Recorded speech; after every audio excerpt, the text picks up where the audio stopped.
تو کفر پہ جس طرح گفتگو ہو چکی ہے، تو کفر کا مطلب یہ ہے کہ جنہوں نے اللہ کی آیتوں کو یا تو چھپا لیا، ڈھک دیا یا پیچھے ڈال دیا، یا جنہوں نے جھٹلایا، ان دونوں کیٹیگریز کی کیفیت کیا ہے کہ انہوں نے اللہ کی ہدایت کو نہیں مانا۔ جب اللہ کی ہدایت کو نہیں مانا تو نیچرلی انہوں نے اپنی پوری زندگی اور زندگی کے ہر شعبے میں، ہر کام میں اپنی یا تو منمانی کری، یا جو ان کے بڑوں نے ان کو بتایا یا ان کے خاندان نے بتایا یا ان کے رسم و رواج اور طریقوں نے، اس حساب سے زندگی گزاری۔ گویا ان کے اعمال جو تھے وہ اللہ کی ہدایت کے یا وحی کے تحت نہیں تھے، اللہ کی ہدایت کے تحت نہیں تھے، بلکہ اپنی منمانی طریقے سے انہوں نے اپنی زندگی گزاری ہے، تو قرآن سے ہٹ کے تھے۔ تو نیچرلی جب ان کے اعمال درست نہیں تھے تو اس کے اثرات نہ ان کے چاروں طرف نہ ان کے نفس پہ اچھے ہوں گے۔ تو یہیں پہ ان کے عذاب کی شروعات اس طرح ہو جاتی ہے کہ جو ایک بات کہی جاتی ہے نا کہ برے کام کا برا نتیجہ۔ تو جب آپ غلط طریقے کے اعمال کریں گے تو یہیں پہ مثال طور پہ اگر اللہ نے حکم دیا ہے کہ ہمیشہ اچھی بات بولو منہ سے جب نکالو، کلی باتیں یقولوا التی احسن کی جو بات ہے، اور برائی کا جواب برائی سے مت دو بلکہ اس کو بہترین بھلائی سے جواب دو، اور محسنوں کا اور اچھے برتاؤ کا ہر چیز کا حکم ہے، یعنی اچھائی کا حکم ہے، پازیٹیوٹی کا۔ اب ایک شخص چونکہ نہ تو اللہ کے یا تو اللہ کے کلام کو ریجیکٹ کر چکا ہے یا اس کو جھٹلا رہا ہے، جھٹلانے کا مطلب یہ ہے کہ اس پہ عمل نہیں کرتا، تو اب وہ اپنے انداز سے، جیسا ہمیں آج کل اکثریت دکھتی ہے کہ وہ زبان کی بھی خراب ہے، بد کلامی کریں گے، غصہ کریں گے، لوگوں کے ساتھ نیگیٹو فیلنگس رکھیں گے، تو ایسے آدمی کے ساتھ سماج میں بہت خلوص کے ساتھ رشتے نہیں ملیں گے۔ لوگوں کے رشتے ان کے ساتھ اگر ہوں گے تو ضرورت کے تحت ہوں گے، سنسیریٹی پہ بیس نہیں ہوں گے، خلوص پہ بیس نہیں ہوں گے۔ تو یہ ایک صرف مثال ہے آدمی کے اپنے ایک حصے کے اخلاق کی، ایک رخ کے، کہ اگر وہ ٹھیک نہیں ہے آپ کا، آپ نے اپنے انداز سے یا جو آپ نے چلن سیکھا ہے آپ کے ہاں اس حساب سے رکھا، تو آپ کو اس کے اثرات یہیں دکھ رہے ہیں۔ تو جب آپ اللہ کے احکامات کے حساب سے نہیں چلتے اور اپنی منمانی زندگی گزارتے ہیں، تو نہ صرف یہ کہ یہاں اس کے نقصانات آپ کو دکھتے ہیں، یہاں پریشانی میں رہتے ہیں، بلکہ آپ کے لیے وہی اعمال جو برے اعمال ہیں، جو آپ کے نفس کی حالت کو خراب کریں گے، وہی آخرت کی زندگی کو بھی آپ کی خراب کریں گے۔ یعنی اللہ کے احکامات کے تحت اگر انسان زندگی گزار رہا ہے تو اس کی یہ زندگی بھی اچھی اور اس سے اگلی زندگی بھی اچھی، اور اگر وہ اللہ کے احکامات کو جھٹلاتا ہے، پیچھے ڈالتا ہے، یعنی کفر کرتا ہے یا تکذیب کرتا ہے، تو اس کی زندگی یہیں سے خراب ہوگی اور اگلی زندگی یعنی آخرت بھی خراب ہوگی۔ تو یہ وہ بات ہے جو کہی گئی ہے، جن لوگوں نے اللہ کی آیت کا کفر کیا ان کے لیے سخت عذاب ہے، یہ ان کی عذاب ہے، کیونکہ جو لوگ قرآن کو جھٹلاتے ہیں، قرآن سے ہٹ کے چلتے ہیں، وہ ہمیشہ زندگی میں پریشانی اٹھاتے ہیں۔ قرآن یہ کہتا ہے کہ ان کی زندگی تنگ ہوگی ہر طرح سے، اور آخرت میں ان کو عذاب ملے گا۔ تو یہی بات یہاں پہ ہے جیسا آپ نے کہا، اور اللہ تعالیٰ غلبے والا ہے اور اعمال کا بدلہ دینے والا ہے۔ یہ اس کا نظام جو ہے وہ ایسا آٹومیشن ہے کہ آپ کے اعمال کا اثر اور جو امپیکٹ ہے وہ آپ کو یہاں سے لے کے آخرت تک دکھتا ہے۔ تو آپ یہاں ٹھیک کریں گے تو یہاں بھی ٹھیک ہے اور آخرت میں بھی ٹھیک ہے۔ یہی اللہ کا وہ نظام ہے، اور اس میں وہ پورے انصاف کے ساتھ بدلہ دیتا ہے، جس کا بہت جگہ ذکر آ رہا ہے۔ چلیے آگے چلتے ہیں۔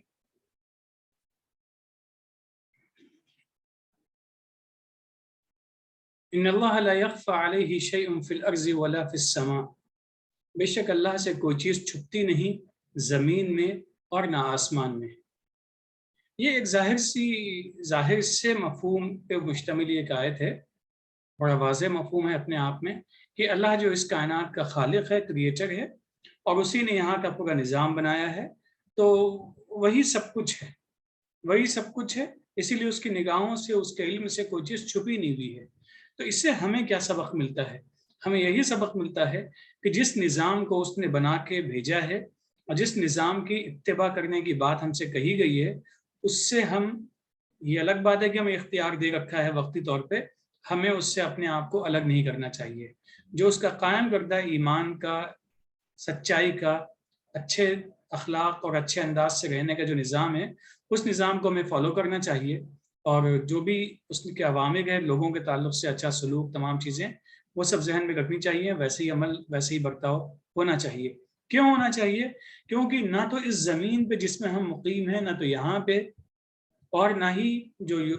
پھیلی ہوئی کائنات ہے جس کو ہم یونیورس کہتے ہیں، کہیں بھی کوئی چیز اللہ کے علم سے چھپی ہوئی نہیں ہے۔ جب چھپی نہیں ہے تو ہم غلطی کر کے غلطی کے غلط انجام سے بچ بھی نہیں سکتے ہیں، اور اس کے بنائے ہوئے نظام کی پکڑ سے ہم بچ نہیں سکتے ہیں۔ لہٰذا ہمیں اپنے ذہن میں رکھنا چاہیے کہ ہم اس کے علم میں موجود ہیں، ہمارا ہر عمل اس کے علم میں ہے، لہٰذا ہمیں اسی کے حکم کے مطابق اپنی زندگی سلیقے سے گزارنی چاہیے۔ بالکل درست فرمایا آپ نے۔ بس ہمیں یہ ذہن میں رکھنا چاہیے چونکہ پچھلی آیت سے جڑی ہوئی ہے یہ، اس لیے یہاں پہ یقیناً اس چیز کو خاص ہم ذہن میں رکھیں کہ جب اس کائنات کی کوئی بھی چیز اللہ سے نہیں چھپی ہوئی، تو ہم جو کچھ کر رہے ہیں یا جو کچھ ہمارے دلوں میں ہے، سینوں میں چھپا ہوا ہے یا ہمارے اعمال میں ہے، وہ اللہ سے چھپا ہوا نہیں ہے، اور جیسے ہم اعمال کریں گے ویسے ہی ہمیں حساب ملے گا، کیونکہ ہر چیز اللہ کے سامنے ہے۔ چلے طارق صاحب آگے چلتے ہیں۔ هو الذي يصوركم في الارحام كيف يشاء لا الہ الا هو العزیز الحکیم، وہی ہے جو ماؤں کے پیٹوں میں تم سب کی صورتیں بناتا ہے اپنے قانون کے مطابق جیسی چاہتا ہے، کوئی الہ نہیں ہے سوائے اس کے جو غلبے والا اور حکمت والا ہے۔ یہاں پہ ایک تو بڑا ظاہر سا مفہوم ہے اس آیت کا کہ ماں کے پیٹ میں جب بچے کی ولادت کا نظام شروع ہوتا ہے، جب پروسیس شروع ہوتا ہے، وہ کیسی شکل لے کے آتا ہے، یہ تو اس کی ایک ظاہری بات ہوگی، ظاہری مفہوم ہو گیا۔ دوسری جو بڑی اہم چیز ہے جس کو ہم بٹوین لائن کہہ سکتے ہیں، جو اس کا مفہوم ہے، جو سمجھنا چاہیے، جو سبق حاصل کرنا چاہیے، وہ یہ ہے کہ اللہ نے اس کائنات میں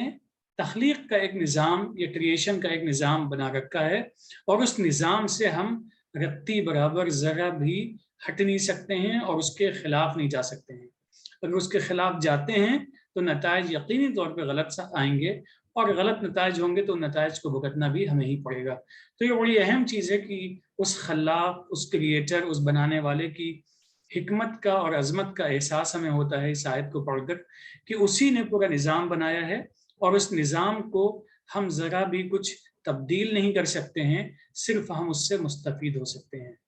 اور اس کا نتیجہ کیا ہونا چاہیے کہ بس ہمیں اسی کے آگے سر سجود ہونا چاہیے، اسی کی بات ماننی چاہیے، کیونکہ وہ عزیز بھی ہے اور حکیم بھی ہے۔ چیزوں کو سلیقے سے بنانے کا اور چیزوں پہ غلبہ بھی اس کو حاصل ہے، اور ساتھ ہی ساتھ میں حکمت بھی وہ سمجھتا ہے، اور بڑا ہر کام اس کا حکمت بھرا ہوتا ہے۔ دیکھیے یہ بڑا انٹرسٹنگ فینومینا ہے، اور بہت ہی یعنی بہت کچھ اس سے ہم سیکھ بھی سکتے ہیں، اور اپنی آنے والی نسلوں کی نسل سازی یا شخصیت سازی کے لیے بھی کام کیا جا سکتا ہے۔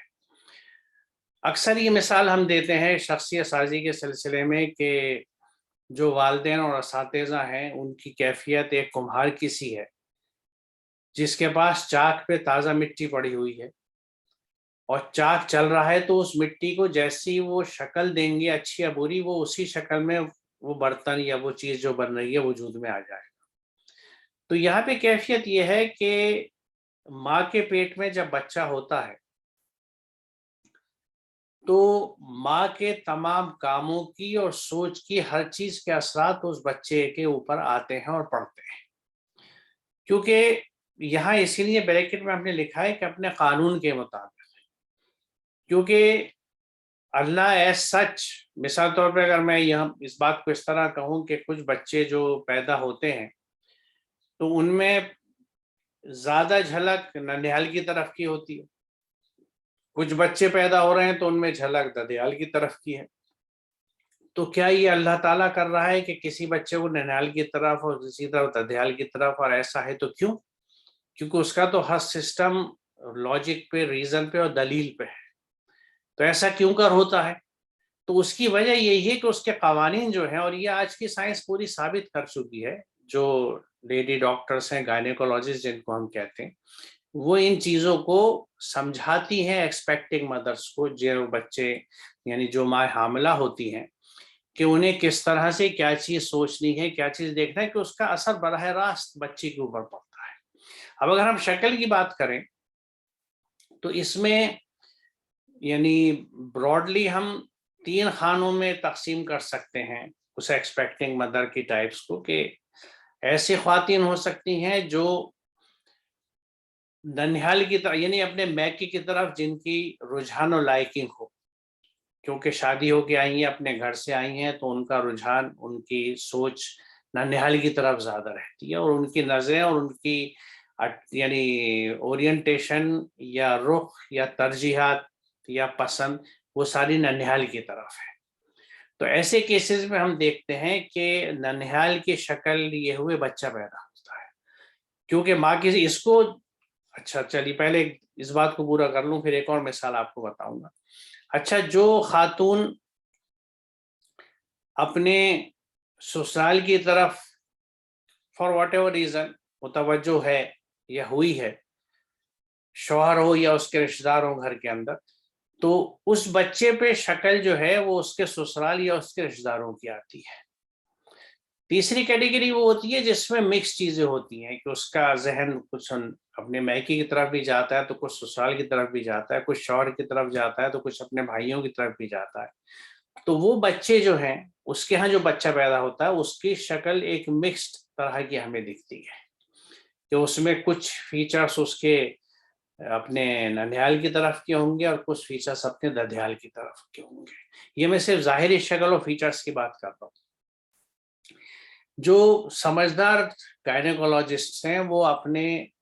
پیشنٹس کو، ایکسپیکٹنگ مدرس کو، جو حاملہ عورتیں ہوتی ہیں، انہیں یہ مشورہ دیتی ہیں کہ آپ زیادہ سے زیادہ اچھے خوبصورت بچوں کی تصویر اپنے کمرے میں رکھیں، اپنے سامنے رکھیں، یا کسی خوبصورت اور اچھے بچے کی شکل اپنے ذہن میں ہمیشہ سامنے رکھیں، یا کسی بھی خوبصورت چہرے کی، کیونکہ اگر وہ آپ کے سامنے مستقل رہے گی تو آپ کا بچہ شکل و صورت میں اس طرح کا یا خوبصورت پیدا ہوگا، اور اس کا امپیکٹ ہوتا ہے۔ یہ بات ہوئی صرف شکل کی، لیکن شکل کے علاوہ سیرت کے اوپر بھی بچے کا امپیکٹ بہت ہوتا ہے، یعنی ماں کی سوچ کا۔ اسی لیے جو سمجھدار گھرانے ہیں اور تعلیم یافتہ ہیں، وہ اپنے یہاں کی حاملہ خواتین کو یہ کوشش کرتے ہیں کہ وہ اچھی باتیں سوچیں، اچھا پڑھیں، دماغ کو شارپ کرنے کے لیے کچھ مینٹل ایکسرسائزز ہوتی ہیں، یا کچھ میتھمیٹکس ہیں، یہ اس طرح کی چیزیں جو ذہن کو شارپ کرتی ہیں، کوئزز ہیں، اور وہ تمام چیزیں جن کو ہم مینٹل ایکسرسائز کے طور پہ یا آئی کیو ڈیولپمنٹ کے لیے استعمال کرتے ہیں، کتابیں موجود ہیں، ایکسرسائزز موجود ہیں، وہ استعمال کی جاتی ہیں۔ جو سمجھدار مسلمان گھرانے ہیں اور قرآن کی اہمیت کو سمجھتے ہیں، وہ عورتوں کو یہ سمجھاتے ہیں کہ آپ قرآن سمجھ کے پڑھیے، جتنا قرآن پڑھیں گی، ترجمے سے سمجھ کے پڑھیں گی، اس کا اثر آپ کے اوپر بھی آئے گا اور آنے والے بچے کے اوپر بھی آئے گا۔ تو یہ بڑا اہم فیز ہوتا ہے، جس فیز میں بچہ ماں کے پیٹ میں پل رہا ہوتا ہے۔ خاص طور سے یعنی ہم یہ کہہ سکتے ہیں کہ میکسیمم تیسرے مہینے سے اور 9ویں مہینے تک کا جو پیریڈ ہوتا ہے خاص طور سے، اور اس میں کوشش یہ کرنی چاہیے کہ وہ عورت اچھے ماحول میں رہے، پازیٹیو ماحول ہو گھر کا اور صحت مند ماحول ہو۔ لیکن بدقسمتی سے ہمارے بیشتر گھروں میں جیسا میں نے دیکھا ہے، اس میں عورت جو ہے وہ گھر کے ٹینشنز اور تناؤ میں رہتی ہے، خاص طور سے اگر وہ فوراً یعنی شادی ہو کے آئی ہوئی ہے یا شادی ہو کے آ چکی ہے، لیکن somehow اس کی ایکویشنز ان لاس کے ہاں یا اپنے رشتہ داروں میں اچھی نہیں بنی، تو وہ جو ٹینشنز ہیں وہ ہمیشہ اس کو ٹینس رکھتی ہیں، اور وہ گھر کے جھگڑے جو ہوتے ہیں جو شوہر کے اور ماں، کیونکہ اکثر دیکھیے شادی کے بعد ایک اسپیس کی جسے کہتے ہیں کہ یا رشتوں کے بیچ میں اسپیس کی ایک کھینچتان شروع ہوتی ہے۔ ماں یہ سمجھتی ہے کہ بیٹی کی شادی ہو گئی، اب یہ بیوی کا ہو گیا، بہنیں بھی شوہر کی یہ سمجھتے ہیں اس مرد کی کہ بھئی اب تو اپنے بیوی کے ہو گئے، بیوی کو یہ لگتا ہے کہ یہ ماں کا خیال رکھتے ہیں، بہنوں کا خیال رکھتے ہیں۔ تو یہ somehow کچھ تو مرد واقعی جسٹس نہیں کر پاتے، کچھ کرتے بھی ہیں تو دوسرے لوگ اس کو اس طرح سے محسوس نہیں کرتے کہ ہر ایک کا اپنا حق ہے، ہر ایک کی اسپیسیں جو اس کو دینی ہوتی ہے. تو قصہ مختصر یہ ہے کہ اس کی وجہ سے وہ عورت ٹینشن میں رہتی ہے، تناؤ میں رہتی ہے. تو اس تناؤ کا اثر جتنا اس عورت پہ پڑتا ہے اتنا ہی اس بچے بھی پڑتا ہے جس کو اسے پیدا کرنا ہے. تو ہمیں خاص خیال یہ رکھنا چاہیے کہ جس گھر میں یعنی جس عورت کے پیٹ میں بچہ ہے وہ ہماری اگلی نسل اس میں تیار ہو رہی ہے. تو نہ صرف شوہر کو بلکہ پورے گھر والوں کو خیال رکھنا چاہیے کہ اس عورت کو ٹینشن میں نہ رکھیں، اس کو ریلیکس رکھیں. یعنی اس کا خیال صرف غذا کا یا نیوٹریشن کا کھانے پینے کا نہ رکھا جائے بلکہ اس کی مینٹل ہیلتھ کا بھی، اس کی سوچ کا، اس کے فکر کا ادھر یہ توازن رکھا جائے. دوسرے اس کو یہ موٹیویٹ کیا جائے کہ وہ پازیٹیو سوچے، کیونکہ اللہ کا قانون یہ ہے جس کے حساب سے وہ شکل بناتا ہے کہ اگر آپ اچھا سوچیں گے تو آپ کا بچہ اچھی سوچ والا ہوگا. اگر آپ پازیٹیو سوچیں گے تو آپ کا بچہ پازیٹیو سوچ کی کیپیسٹی اور پوٹینشیل لے کے آئے گا. باقی بھی جیسی آپ اسے تربیت دیں گے اس کا فرق پڑتا ہے. کیونکہ اس میں رول آپ یعنی کوئی یہ سوچ سکتا ہے کہ بھئی جینز کا پھر کیا رول ہے اگر سب چیزیں یہی ہیں. تو دیکھیے جینیٹکس کا اصول یہ ہے کہ 80% gene expression is controlled by the environmental influence.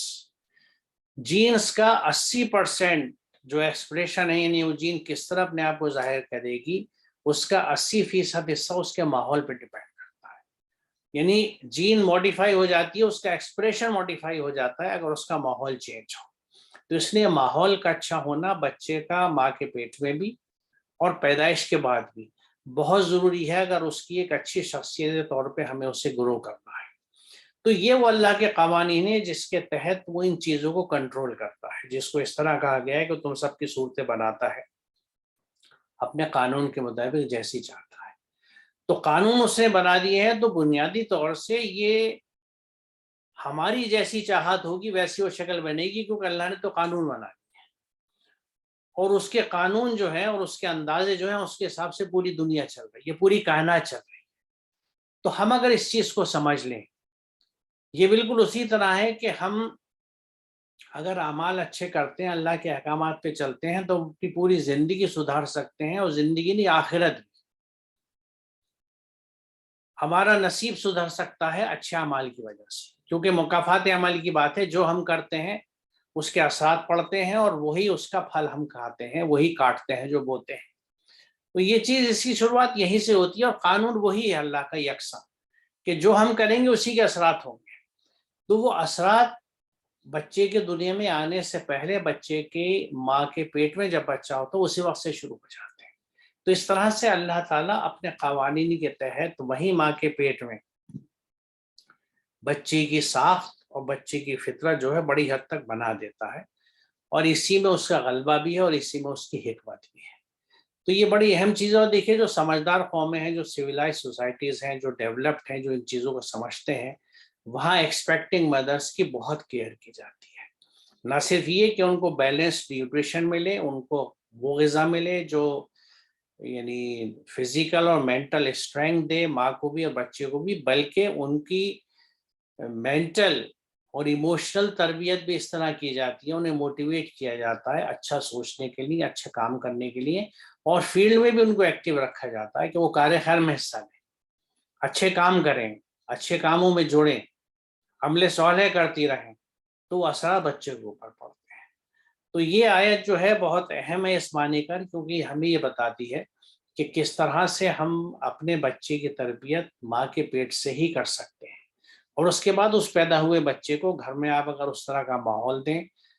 جو قرآن کے احکامات کے حساب سے ہو، یعنی اخلاق، کردار، معاملے داری، لین دین، گفتگو، بات چیت، وہ پورا اللہ کے احکامات کے حساب سے، تو وہ بچے کی شخصیت بالکل دوسری بنتی ہے. جیسی یعنی بچپن سے ہی وہ ایک مسلم کرداری، مسلم شخصیت کے ساتھ بڑا ہوتا ہے. اور پھر اسے آپ نیچرلی ایسے بچوں کے لیے ہمیں کہہ سکتے ہیں کہ اسکائی از دا لمٹ. اس کو جتنے راستے پہ جہاں آپ چلائیں گے، کیونکہ شروع سے اس کی نیو، اس کی بنیاد اچھی پڑ گئی. تو یہ بہت اہم چیز ہے اور اس کو ہمیں خیال رکھنا چاہیے، کیونکہ ہم اور ہمارے آس پاس ایسے مراحل گزرتے رہتے ہیں جس میں ہم لوگوں کو سمجھا سکتے ہیں کہ اس بات کا خیال رکھیں کہ جب حاملہ عورت ہو تو اس کا ہر طرح سے خیال رکھا جائے اور اس کو پازیٹیو رکھا جائے. اور اس کو جتنا قرآن سے اور قرآن فہمی سے اور عمل صالح سے جوڑا جائے اتنا ہی اچھا ہوگا اور اچھے نتائج آئیں گے. میرے خیال میں طارق صاحب ہم یہاں آج رکتے ہیں